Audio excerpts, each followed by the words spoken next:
I want to take my sons on a voyage, show them the Hebridean islands that have been our home. I want them to see the people, the land, but above all, this journey is about the Atlantic, without which there is nothing.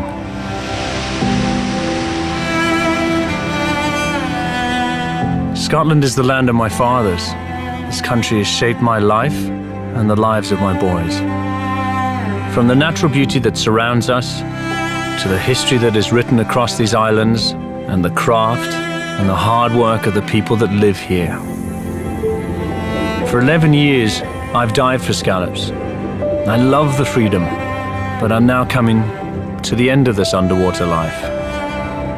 Working at sea has taught me many lessons, but the most important is knowing when to walk away. I want to experience these islands now from a different perspective and travel across these waters in a new way.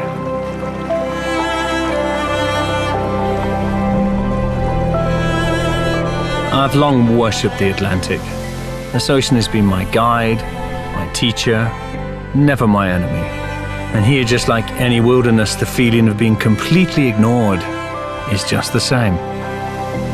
It's what freedom feels like.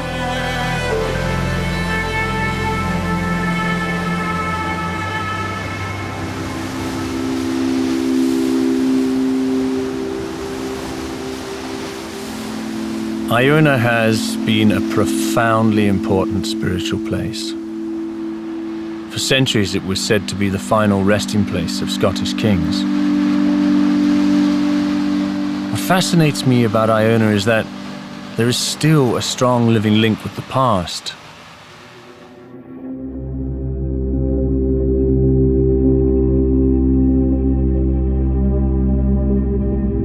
In 563 AD, St. Columba arrived with 12 followers and established his monastic community here.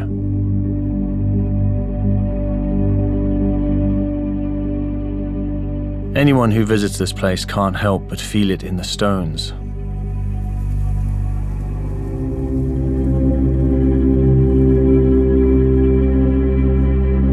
There's something about the peace of Iona that inspires thought, reflection, and for some, prayer.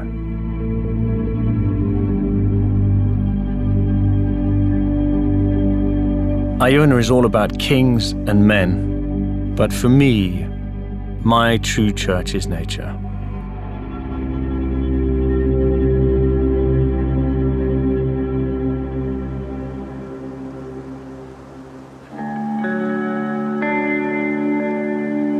I love the feeling of the waves, the call of the birds, and the sheer drama of sea, stone, and sky. And now we're heading to an island that is all about the power and magnitude of untouched nature.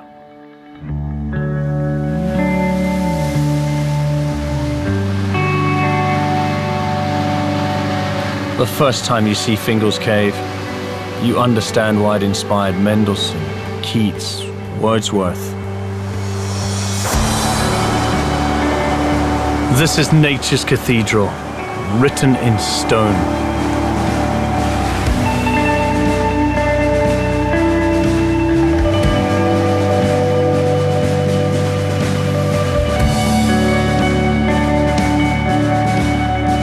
Basaltic lava cooled to form these hexagonal pillars of stone. Then the Atlantic has just slowly worked away to create this cave.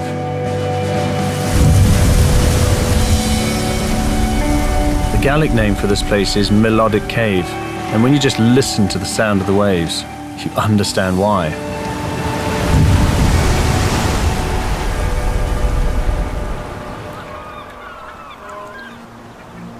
Above the cave is a territory inhabited by one of my favorite birds of all time, the puffin.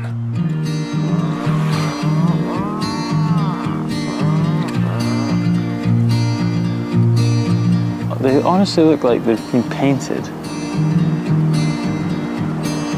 It's really special to see this place with my sons, who, although they've spent most of their lives here, have never got so close to puffins before.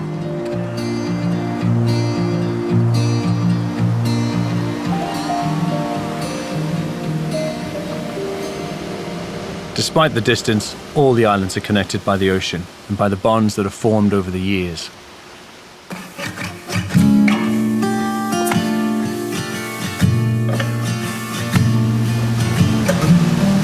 Set along the shores of Loch Spelvey, Inverloch Mussels is one of many diverse marine businesses that thrive in Scotland.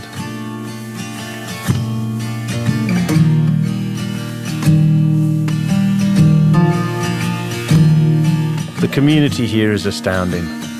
Everyone doing more than one job just to make it work.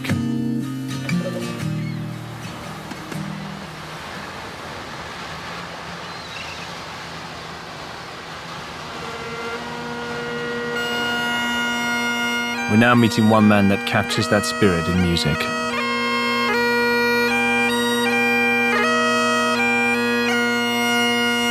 Angus MacColl is one of Scotland's greatest living pipers, and it was an honour to hear him play at Guyland Castle in Kerala.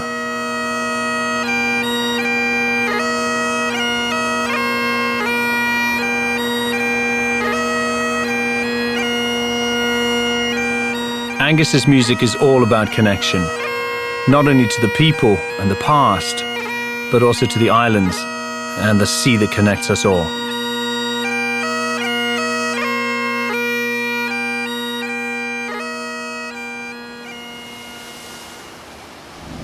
The engine of a boat becomes like a second heartbeat to us.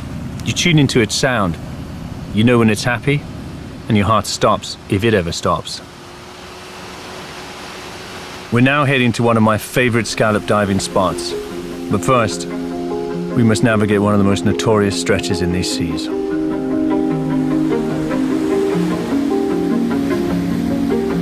Corrib Reckon is from the Gaelic word meaning cauldron of the speckled seas.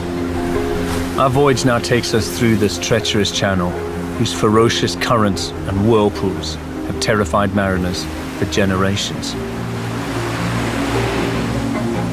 There's such power in these millions of tons of water, moving with such force at the command of the wind and the moon. A good boat, a great engine, and profound humility are needed in places like this.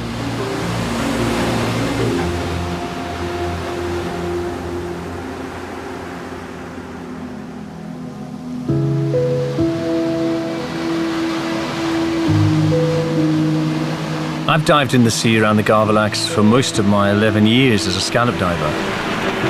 And it feels right that we are finishing our voyage here, and I'm sharing this moment with my sons.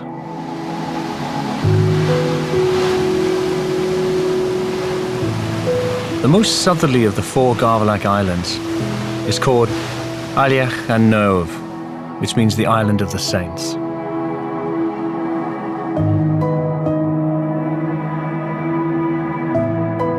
I've always loved this spot, and there are ruins dating back to 542 AD. These are the remains of a monastery founded by St. Brendan, the navigator. What was life like here in those times of profound isolation?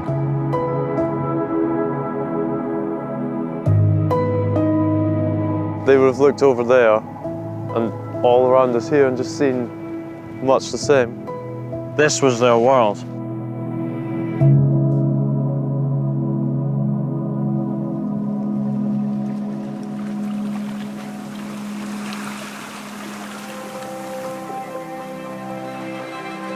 There's an old saying which I really love.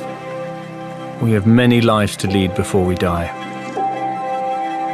And I think my days as a scallop diver are coming to an end.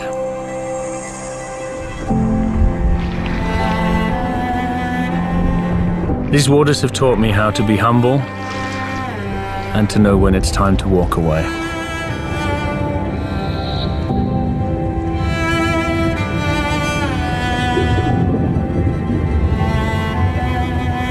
It feels really good to go for a dive with Luke and to be carrying my scallop net, with no real intent, because I've got a feeling I'm going to be putting it away forever.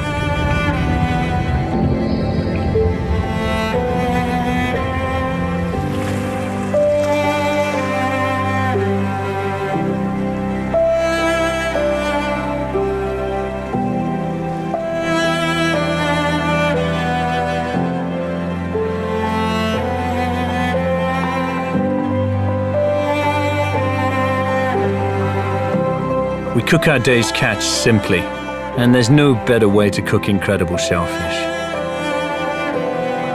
But I never get over the feeling of luck in my life to have had this chance to learn the skill of diving for scallops and to learn and find my way around places like this.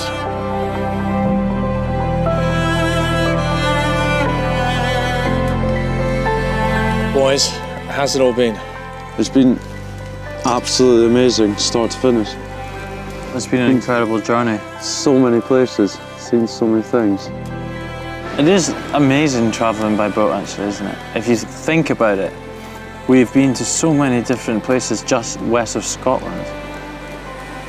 But that's freedom. There's one road on Earth and it connects everything. It's the sea. The Atlantic is such an adventurous place.